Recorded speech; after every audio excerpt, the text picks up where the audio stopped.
Livro Quem tem ouvidos, ouça. A Igreja em Filadélfia, parte 2, Pedro Dong, capítulo 1. Tema desta semana, o surgimento da raiz de degradação na Igreja. Meta de hoje, leitura das páginas 15 a 18.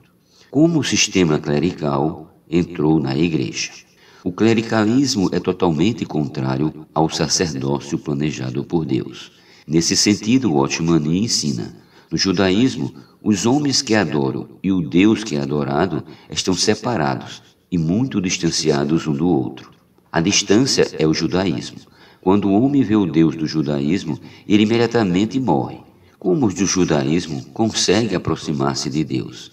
Eles dependem de um mediador, o sacerdote. Os sacerdotes os representam para ir a Deus. As pessoas são seculares, elas somente podem fazer as coisas seculares e serem mundanas. Mas os sacerdotes devem ser totalmente santos e cuidar das coisas santas. A responsabilidade dos judeus é levar o boi ou a ovelha ao templo. Quanto a servir a Deus, esse é um assunto dos sacerdotes, não dos judeus.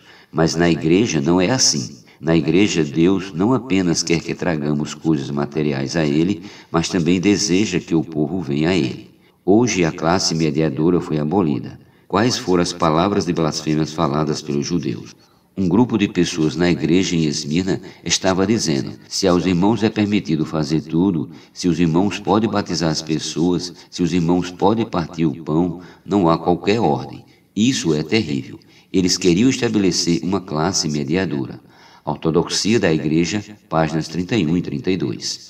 Ao se estabelecer uma classe especial na Igreja, não se permitia mais que irmãos que não fossem ordenados abençoassem o pão da ceia do Senhor, tampouco se permitia que eles fizessem orações em público ou batizassem pessoas, pois eram considerados leigos. Outro autor que descreve essa situação é Andrew Miller em seu livro, A História da Igreja, volume 1.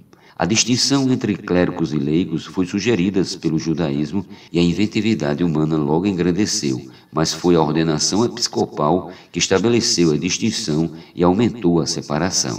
O bispo gradualmente assumiu o título de pontífice. Os presbíteros e por fim os diáconos se tornaram uma classe sagrada, assim como os bispos. O lugar de mediação e de maior proximidade de Deus foi usurpado pela casa sacerdotal, juntamente com a posição de autoridade sobre a classe leiga.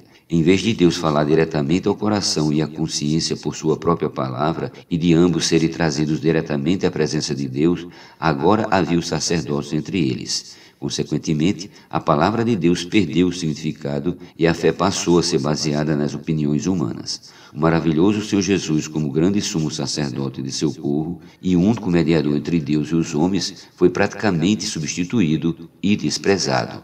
Página 199. Não precisamos de intermediadores. Logo no segundo século, os primeiros pais apostólicos instituíram que os bispos são uma classe superior aos presbíteros. Isso não é bíblico. Segundo eles, essa classe de bispos é que deve governar a igreja.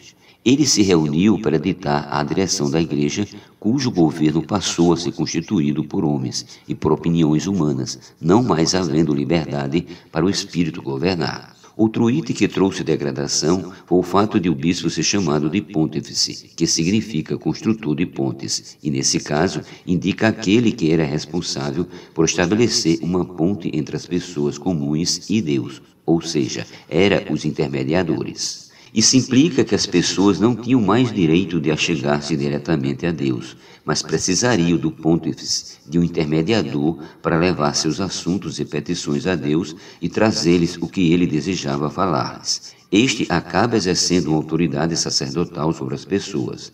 Mas graças a Deus, hoje estamos na era da palavra profética em que todos temos liberdade de ouvir o falar vivo de Deus. Não precisamos de um intermediário, pois a palavra é a própria presença de Deus. Não mais sacerdotes entre nós e Deus. Todos somos sacerdotes. Dois grandes fatores da degradação da igreja.